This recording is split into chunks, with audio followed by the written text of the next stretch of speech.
Bonjour, je suis Nathanaël Jarassé, directeur de recherche CNRS à l'Institut des systèmes intelligents et de robotique de Sorbonne Université, et je vais vous proposer aujourd'hui une introduction rapide à la conférence que je donnerai à l'Université populaire du sport, intitulée Corps technologisé, maîtrise humaine.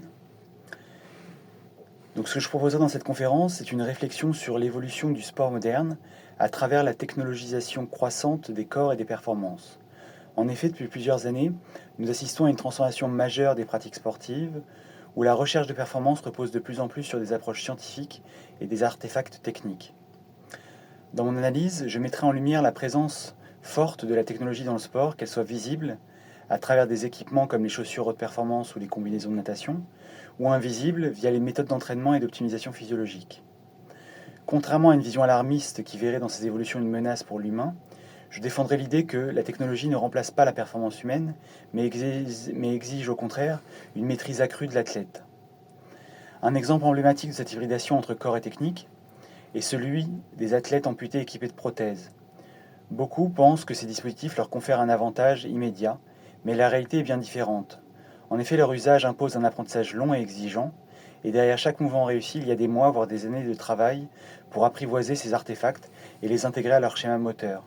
La technologie seule ne suffit pas, c'est bien l'intelligence, la volonté et l'effort humain qui permettent la performance.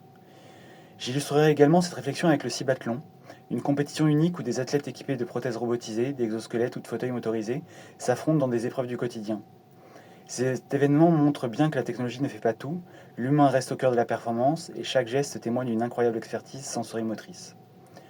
Mon objectif sera donc de déconstruire cette idée reçue qui oppose la performance humaine à la performance technique. Au contraire, je souhaiterais démontrer que la technologie, lorsqu'elle est bien encadrée, ne dénature pas le sport, mais peut au contraire en renforcer les valeurs fondamentales. C'est un véritable faire-valoir des capacités humaines, mettant en lumière la faculté d'adaptation, d'apprentissage et d'innovation des athlètes.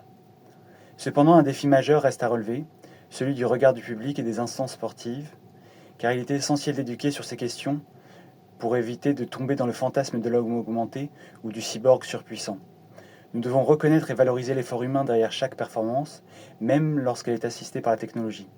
L'enjeu n'est pas de rejeter le progrès, mais de garantir un cadre équitable et une approche qui respecte à la fois l'éthique et l'intégrité du sport. Merci de votre attention.